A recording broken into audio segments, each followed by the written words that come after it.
Usted sabe que uno de los problemas que está enfrentando Nepal es la comunicación. Diego Laje había tenido mucho problema para llegar, ya está ahí, está en la zona de desastre.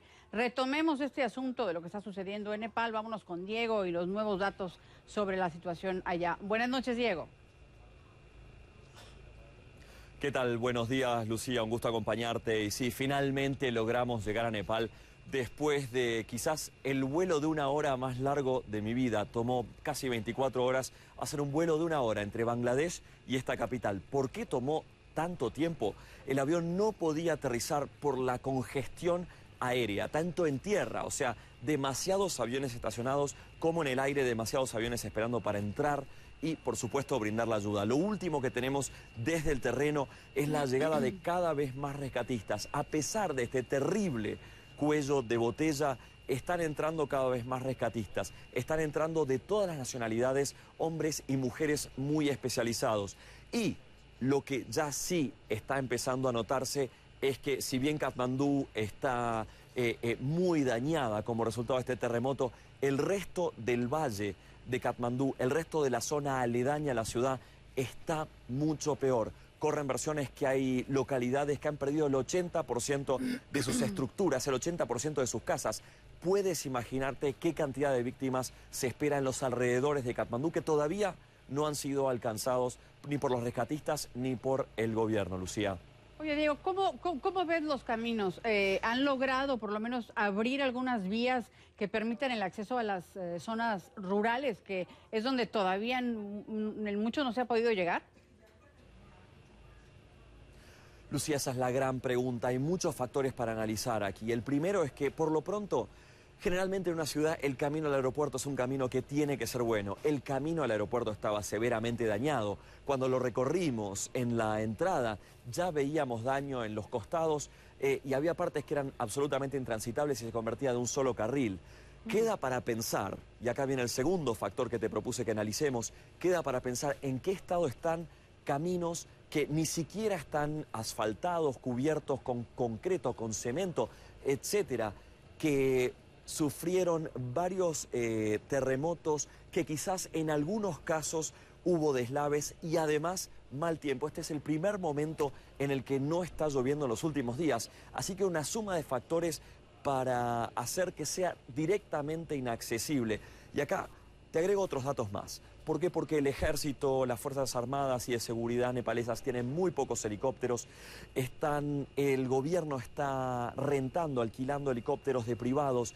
India está trayendo los suyos. Hay otras máquinas que se acercan, pero no llegan a superar en este momento más de 2 docenas de aeronaves. Necesitan muchos más helicópteros porque, por supuesto, la escala del trabajo es inmensa y estos no están en cantidad. Además, a esto se suma, como vienen hablando últimamente, que con este mal clima tampoco pueden volar los helicópteros. Entonces, ¿qué hacer? ¿Cómo llegar a estas zonas que están aisladas, tanto por tierra como por aire, en las actuales condiciones? Sí, el clima que tenemos en este momento en Katmandú se mantiene. Mañana, en las horas de luz, habrá una esperanza, al menos para poder empezar esta tarea que promete ser larga y difícil, Lucía. ¿Qué me dices, Diego, de el agua, por ejemplo? ¿Cómo la está recibiendo la gente? ¿Está en condiciones para el consumo humano? ¿Qué reporta el gobierno?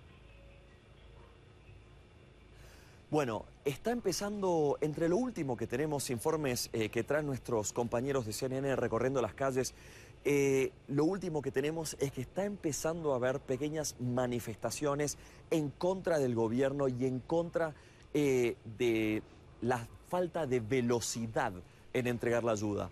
Deberá decir que esto es algo muy común en estas situaciones, al menos la insatisfacción de la gente. Hay gente que está comiendo solo arroz desde hace varios días y, por supuesto, se queja. Los alimentos escasean, la variedad de alimentos escasean.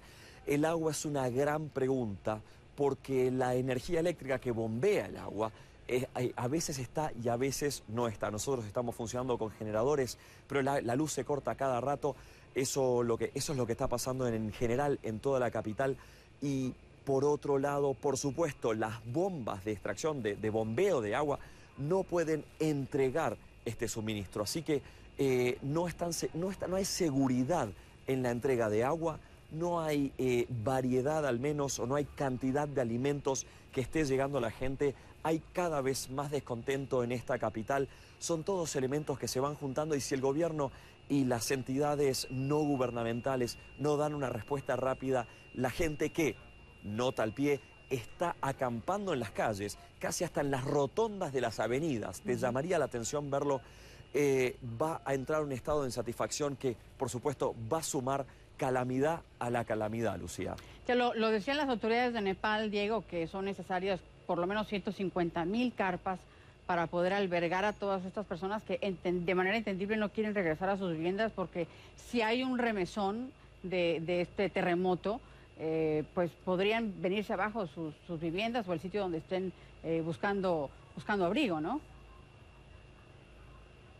Exacto, no hay estructura que esté a salvo. ¿Por qué? Porque los remesones son casi tan fuertes y casi tan poco profundos, casi tan cerca de la superficie como el terremoto inicial. Entonces, muchas estructuras que sobrevivieron al primer terremoto no sobrevivieron a los remesones. Esa es una de las grandes preocupaciones y por eso la gente está viviendo en la calle, porque quizás su casa se ve bien, pero uno no es ingeniero como para saber efectivamente si su casa está en buen estado. Entonces, por supuesto, tiene que vivir en la calle. Y vivir en la calle implica que ya las plazas están tomadas y la gente está viviendo en espacios marginales. ¿Qué quiero decir con esto? Rotondas, muros divisorios de avenidas. He visto gente hoy viviendo en muros divisorios de avenidas y cualquier espacio que esté libre para ocupar. ¿Y con qué se ocupa? Con lo que hay.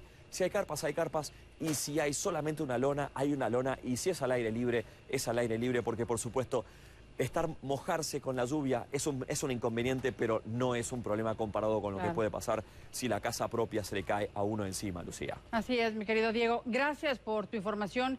Yo sé que tendremos más reportes a lo largo del día, así que nuestra audiencia puede estar muy pendiente de lo que nos envíes tú desde ahí, desde la zona del desastre en Nepal. Diego Laje.